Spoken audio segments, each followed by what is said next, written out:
ever feel like you're leading a project and, no support from above? Oh, yeah. Like you're stranded on an island with just a project charter Yeah. and rapidly dwindling optimism? Oh, I know that feeling. We're diving deep into that today. Okay. Unsupported projects. All right. And you know what?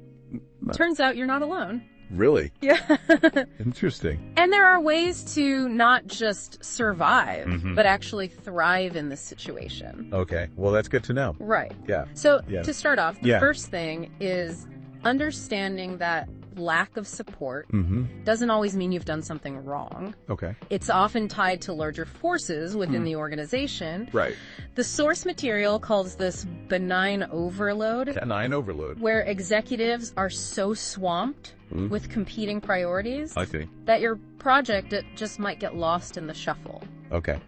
So imagine a CEO Yeah. juggling multiple acquisitions, a major product launch. Right. A sudden PR crisis. Oh, wow. All while trying to remember their kid's soccer game. Right. Your project might be amazing, but it's tough to compete with that level of chaos. You got it. Right. Exactly. And sometimes Right. projects become what the source calls orphans, Orphans. especially if they're struggling or facing setbacks. Right. Nobody wants to be associated with a project Yeah. that's perceived as a sinking ship, Right. even if it has the potential to turn around. Okay. That makes sense. But it doesn't make it any less frustrating Right. for the project manager left holding the bag. Yeah, no kidding. Right. Yeah. What's fascinating is that the source also dives into an even trickier scenario, Okay.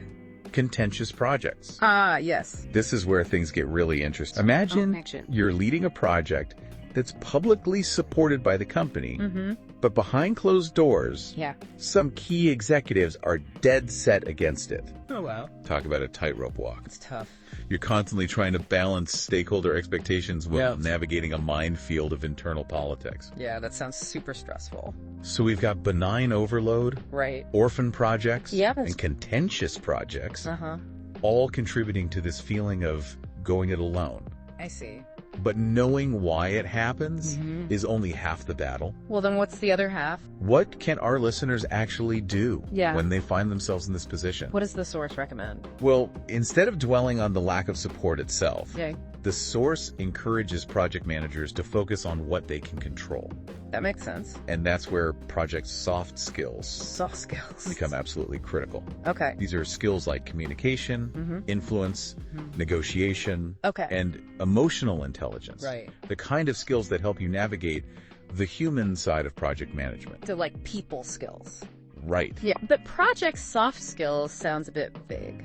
Yeah. So which specific soft skills are most essential for leading unsupported projects? Right. And why? That's a great question. Yeah. And the source dives into several specific skills. Okay. But one that really stands out is the ability to tell a compelling story. A story. It's not enough to just present data and reports. Really? You need to be able to craft a narrative Oh. that resonates with executives. A story that connects your project to their goals and priorities Interesting. and makes them want to champion it. Okay, so it's Yeah. like storytelling with a purpose. Exactly. Okay. It's about persuasion Uh-huh. and not just presentation. Okay. And the source gives a really great example of this. Oh, really? Yeah. So instead of drowning in spreadsheets, we need to channel our inner Shakespeare and weave a captivating tale Right. that makes executives want to back our project. That's the idea. And the source has this fantastic anecdote Oh, really? about a project manager who was struggling to secure funding for a critical software upgrade. Okay. Everyone agreed it was needed, Yeah. but nobody wanted to cough up the budget. I've been there. So instead of bombarding executives with technical specs and ROI projections, Right. this project manager took a different approach. Okay. They created a short, impactful presentation that told the story of a customer Okay. who was about to ditch the company Wow, really? because of the clunky, outdated software. Oh, wow. Yeah. So they basically flipped the script, made it about the impact on the customer, Right. not just the technical details. Precisely. I see. They highlighted the potential revenue loss, Uh-huh. the damage to the company's reputation, Oh, wow. and even the emotional frustration of the customer. So smart. By putting a human face on the problem, Right. they created an emotional connection. Okay. that data alone couldn't achieve. And guess what? Wow. That got the funding. That's amazing. See, It really shows the power of storytelling. it really has. But let's be real. Okay. Even with the best stories, Yeah, sometimes you still need to negotiate. absolutely. Right. Especially when resources are tight or priorities shift. Absolutely. Right. And the source emphasizes that negotiation isn't about being aggressive or demanding. Okay. It's about finding win-win solutions Right. that address everyone's interests. It's about understanding the other party's perspective, Okay. identifying shared goals, Right. and framing your requests in a way that benefits everyone involved. That makes sense. Yeah. But sometimes, even with the best negotiation skills, you might hit a wall. Oh, yeah. So what happens when you've exhausted all your options Sure. and still can't get the support you need? Right. The source talks about emotional intelligence being key here. Right. And this is where emotional intelligence really comes into play. Okay. It's about staying calm and composed under pressure, reading between the lines to understand the underlying motivations Okay. of those who are resistant, Right. and knowing when to push and when to step back. So it's almost like being a detective, Kinda, yeah. trying to figure out what's really driving the resistance. In a way, yes. Okay. It's about asking questions, actively listening, and being genuinely curious about the other person's perspective. Because sometimes the resistance isn't personal. It's rooted in fears, Okay. past experiences, or even departmental rivalries. Right. And once you understand the root cause, Yeah. you can start to address it in a constructive way. This is making me think about a project I worked on a few years ago where we were constantly butting heads with the finance department. Okay. They kept rejecting our budget requests. Yeah. And we couldn't figure out why. What happened? Finally, after a lot of back and forth, we realized they were worried about a potential audit. And we're trying to be extra cautious with spending. There you go. Yeah. That's a perfect example of how understanding the underlying motivations can lead to a breakthrough. Yeah, once we understood their concerns, we were able to present our budget in a way that addressed their risk tolerance and eventually got the approval. Excellent.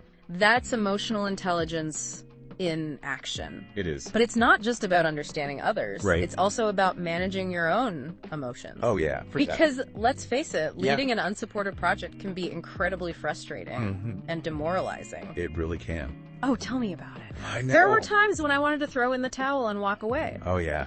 But the source emphasizes the importance of resilience and adaptability. Absolutely. Right. You need to be able to bounce back from setbacks, adjust your strategies as needed, Right. and maintain a positive outlook, Okay. even when things get tough. Easier said than done. Well, yeah. Right. But I guess that's what separates the good project managers from the great ones. I think you're right. The source mentions a study Oh, really? that found that project managers who demonstrate high levels of resilience and adaptability are more likely to deliver successful projects, even in the face of significant challenges. That makes sense. So how do you actually build that resilience muscle? That's a good question. Is it something you're born with? Or can you develop it over time? Well, I think it's a bit of both. Okay. Some people are naturally more resilient than others, Yeah. but resilience is also a skill that can be cultivated through practice and conscious effort. Like anything else, I suppose. Yeah. Practice makes perfect, Yeah. or at least more resilient. But even with resilience and emotional intelligence, there are times when you just need a little help. Oh, for sure. Right. The source talks about the power of finding allies within the organization. Yeah. It's like having a support system within the organization. Exactly. People who believe in your project and are willing to champion it Yes. behind the scenes. Think of it as building a coalition of support. Okay. These allies Yeah. can provide valuable advice, Uh-huh.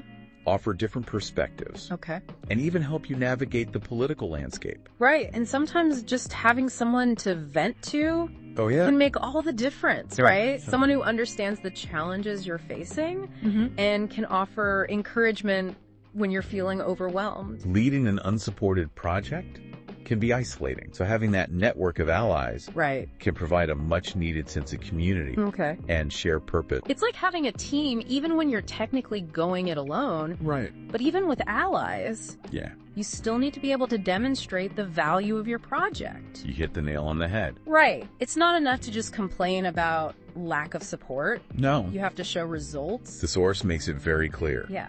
That demonstrating value is non-negotiable. Got it. You need to be constantly building credibility, showcasing tangible outcomes, and proving that your project is worth investing in. So it's almost like you're running a mini marketing campaign. That's a great analogy. For your project. Yeah. Within the organization. You're selling the vision, highlighting the benefits, and addressing any concerns or objections head on. Wow. So when you put it that way, leading an unsupported project sounds like a full-time job. It can be. On top of your actual full-time job. It's true. But I guess that's the reality for a lot of senior project managers. It requires a certain level of comfort with ambiguity and uncertainty. Okay. You're often venturing into uncharted territory. Yeah. So you need to be able to embrace the unknown experiment and adapt as you go along. So being okay with not having all the answers right away, being willing to learn and adjust as you go. Exactly. And that ties into another important point the source makes. Okay. Proactivity. Right. You can't just sit back and wait for support to magically appear. You have to be proactive in seeking it out. Okay. Building relationships. Crafting your narrative. Right. And demonstrating value. It's about taking ownership of the situation. I couldn't have said it better myself. Even when it feels like the odds are stacked against you.